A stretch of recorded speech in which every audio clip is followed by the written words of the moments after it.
Under the chandeliers, the restaurant glowed like a stage set for a quiet execution. Warm light, soft music, all of it gentle enough to hide the violence that was about to happen. I felt it before it came, a shift in the air, a tightening in the tablecloth, the kind of stillness you only notice when you've survived too many endings. My brother lifted his glass, wrist loose, smile sharp. "Clear as a bell," he said. Then the blade. "An adopted girl like you doesn't belong here." No whisper, no hesitation, just a public incision, clean and almost elegant. Laughter erupted, too bright, too brittle, sharp enough to strip the moment to bone. My parents didn't blink. The chandeliers trembled above us like they knew what was coming next. The server slid the $2,500, check in front of me with the precision of someone placing a verdict. My name wasn't written on it, but somehow it always belonged to me. I didn't argue. I didn't flinch. I smiled. The kind of smile you wear when every exit you ever tried has collapsed behind you. Then a single word split the room. Wait. The laughter died instantly, like someone had severed the sound at its throat. I looked up. My grandfather's voice had always held the power to stop a heartbeat mid-beat. But this time it stopped something else. Something older. Something buried. And just like that, the past pushed itself through the cracks. The restaurant faded. The chandeliers blurred. The silverware dissolved into a distant metallic ringing. The same one that first clawed its way into my ears when I was 5. Metal on metal, glass exploding across asphalt. A scream collapsing into silence. Florida called it an urgent placement. I called it the beginning of being moved like luggage from one temporary living room to the next. Each door shutting before I even learned the pattern of the wallpaper. When Linda and Mark Ellis signed the papers, everyone said the same thing. Lucky girl. A family at last. Stability, but some homes don't welcome you. Some homes swallow you. Some homes teach you that love can look like ownership, dressed in polite smiles. I arrived in Coral, Gables carrying a small bag of clothes, and a silence that felt older than I was. Ryan stood in the hallway, arms folded, studying me like a disappointing purchase. "That's it?" he asked, nudging my bag with his shoe. "Can she trade for better stuff?" Linda laughed, light, careless, the sound of a door closing softly in your face. "We'll see what we can do," she said. She came back with shirts Ryan had outgrown and shoes with worn-out soles. "Use these until we figure things out." Use until, that phrase slipped into my bones, became the rhythm of my childhood. Chloe glanced at me without really looking. "Mom said kids are like loans," she murmured to Ryan. He nodded, satisfied. The hallway light flickered above me. My new room waited behind a half-open door, dresser that smelled faintly of someone else's perfume, and a mattress that sagged in the center, shaped by a child who had vanished before me.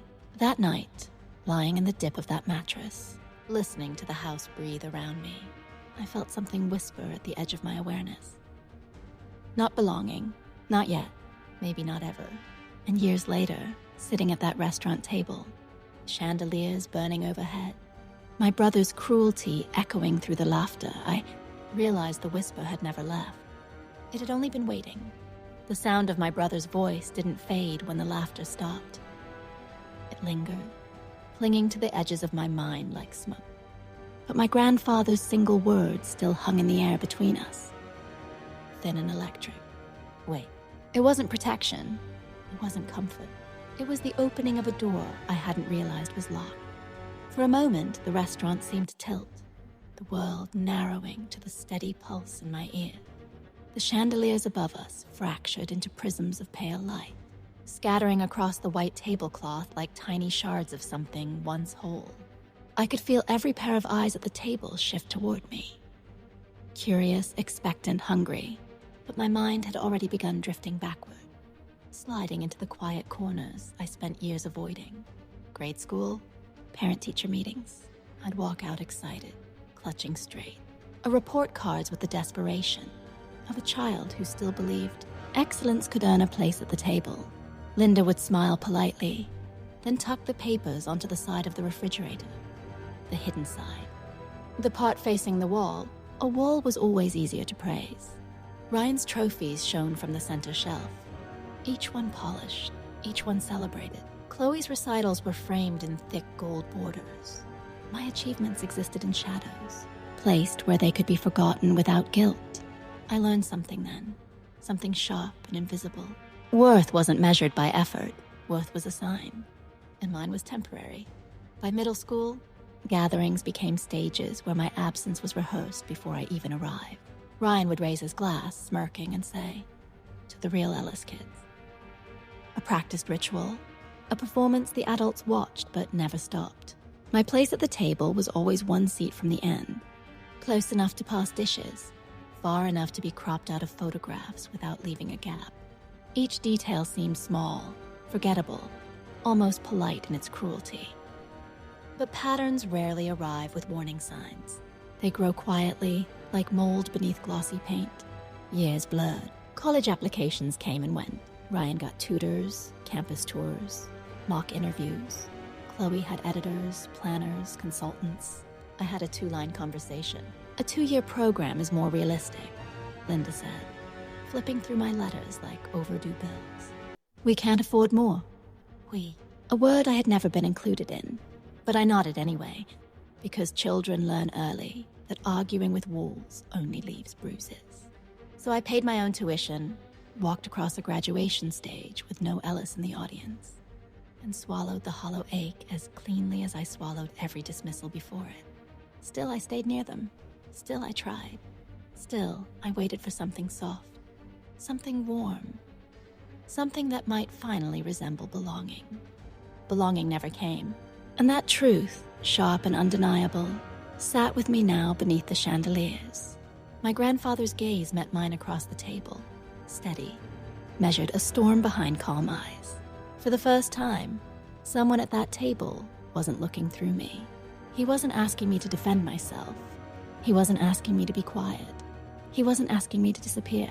He was telling me in his own silent way that something was coming, something that would crack the facade they'd built around me, something that would turn years of silence into consequence, something that would change the shape of this family forever. My brother lifted his glass again, ready to reclaim the air, but the moment had already shifted.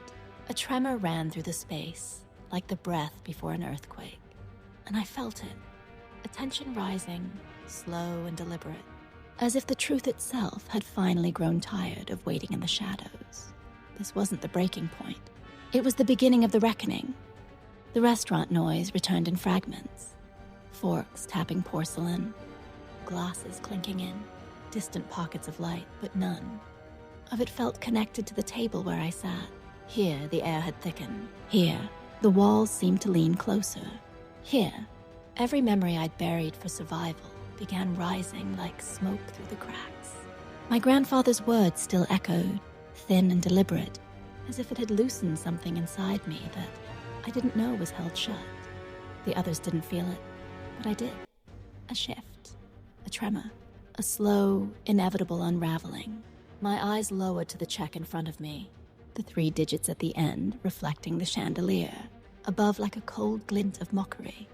It wasn't the amount, it was the expectation, the assumption that I would absorb the cost, absorb the insult, absorb the invisible bruises that had accumulated across 2 decades. I didn't lift the check. I didn't move. I let it sit there, an unspoken accusation the table tried to ignore. A decade of memories pressed against me, each one colder than the last. Late nights in high school, when I studied by the flickering hallway bulb because Chloe needed the better desk lamp for her aesthetic. Weekends when Ryan got new cleats, new uniforms, new trainers, while I taped the spine of a secondhand backpack I'd bought with cashier tips. Birthdays where the cake had 3 names, iced in bright colors and mine written, so small it looked like a footnote. Even then, I learned to make myself small, quiet enough to not disrupt, grateful enough to not resent it, invisible enough to not notice. But invisibility has a cost.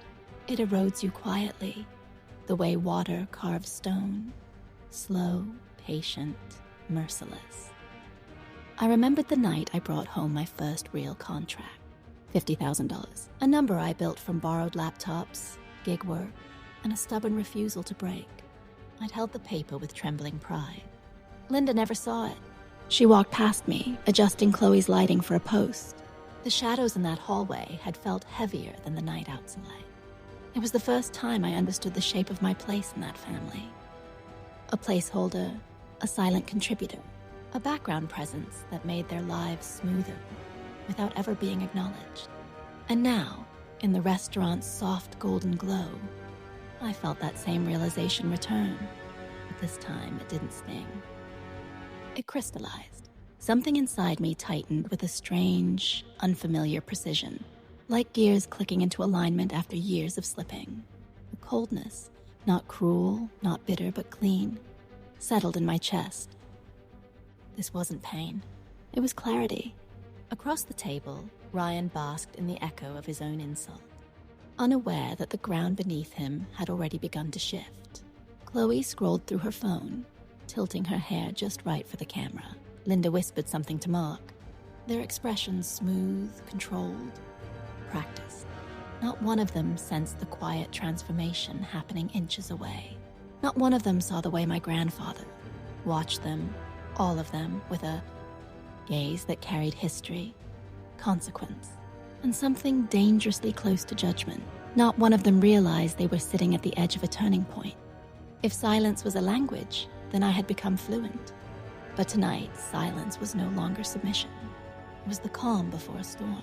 My fingers rested lightly against the linen tablecloth. The chandelier's reflection slid across the silverware like a blade. The truth was assembling itself behind my ribs, piece by piece, memory by memory, until it felt like a structure strong enough to stand on. This moment wasn't an accident. It wasn't a coincidence. It wasn't another bruise to swallow. It was the moment the pattern broke, and for the first time in my life, I didn't feel like the one who didn't belong at the table. I felt like the one who had finally stopped pretending.